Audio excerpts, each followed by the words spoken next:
Kita ini Bapak Ibu, saya juga heran ya, ngapa rakyat Indonesia kok nyinyir pemerintahnya kelewat banget menurut saya. Kadang-kadang yang dinyinyir itu Pak sesuatu yang memang kita butuhkan, jalan tol. Nyinyirnya itu kadang-kadang begini, ngapain jalan tol nggak bisa dimakan ini? Emang siapa yang mau makan jalan tol itu Pak? Keras, nggak kegigit kita. Kadang-kadang sedemikian rupa. Kalau Bapak Ibu pengen tahu, Indonesia ini ranking pembangunan infrastrukturnya itu ranking 50. Alangkah jauhnya kita ini. Indonesia itu ranking 50 loh Pak. Infrastrukturnya sedunia internasional, negara ranking 50. Kita masih kalah dengan Singapura, Malaysia dan Thailand. Ya walaupun kita bisa ngeles lah, karena 3 negara itu lebih kecil dari kita kan. Wajar-wajar saja. Artinya memang ketika presiden dan segenap pemerintahan membangun infrastruktur, yang gak usah dinyinyir. Bahkan begini, untuk konektivitas jalan, Indonesia masih ranking 109. Wih, bawah banget itu ya. Konektivitas jalan di Indonesia itu masih 109 sedunia internasional. Itulah mengapa Pak Jokowi gila-gilaan bikin jalan tol. Itulah mengapa Bapak Ibu, karena biar Indonesia ini maju maksudnya. Ini kadang-kadang saking senepnya sama presiden nggak mau ke jalan tol. Karena ngapa? Bikinan Jokowi. Ketiban kemarin mudik lebaran tahun lalu pulang dia ke Palembang pakai tol. Oh pulang mudik seru banget ceritanya. Enak sekarang ya. 3 jam nyampe Palembang kata saya Jokowi itu Pak. Langsung menang dia. Ya maksud saya itu boleh nggak milih Jokowi nggak apa-apa kemarin kan. Karena memang politik itu boleh beda pilihan kan. Tapi ya kalau sudah terpilih masa senapnya kelamaan. Ya terima, itulah presiden yang ditakdirkan oleh Allah. Termasuk begini Bapak Ibu, pemerataan pembangunan. Menurut saya Pak Jokowi itu sangat sayang dengan Papua.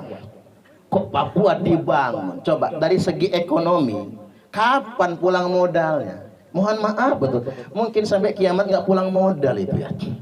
Bikin infrastruktur di Papua itu Pak. Tapi Pak Jokowi lakukan itu bukan karena faktor ekonomi, tapi demi negara kesatuan Republik Indonesia. Mereka juga bagian dari rakyat Indonesia. Betul nggak kira-kira? Saya pernah terbang dari Aceh sampai ke Papua. Saya coba ini Indonesia ini sejauh mana sih? Aceh ke Papua.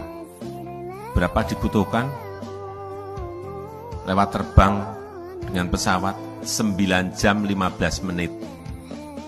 Itu kalau terbang dari London itu sampai di Istanbul, itu melewati 7 negara.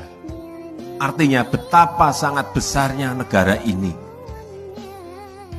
Kita harus menyadari itu agar kita semuanya bangga terhadap negara kita Indonesia.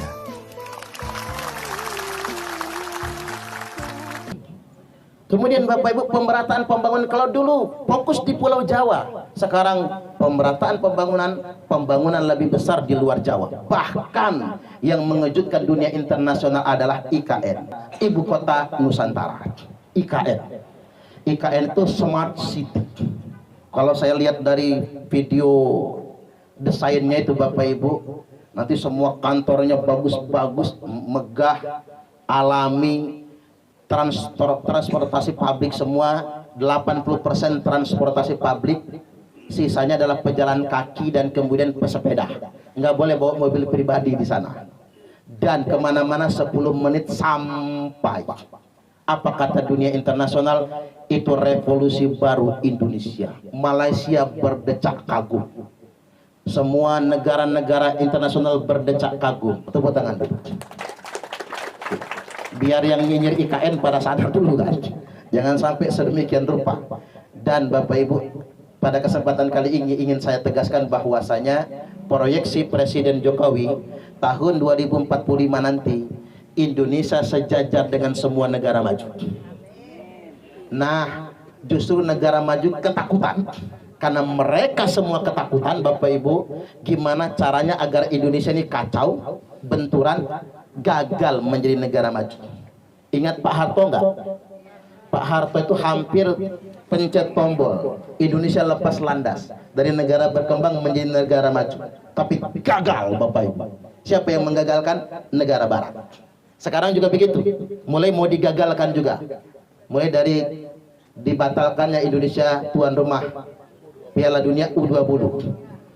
Mengapa FIFA batalkan? Gampang betul kan mereka batalinnya kan? Yang namanya pro kontra karena ada timnas Israel datang itu wajar. Karena kalau hubungannya sama Israel, Pak, saya pastikan ada kontroversi, ada penolakan. Tapi presiden tetap kekeh akan ada di Indonesia. Itu sengaja dibatalkan, Bapak Ibu, agar ada gejolak di dalam negeri. Karena orang tidak ingin kita ini damai.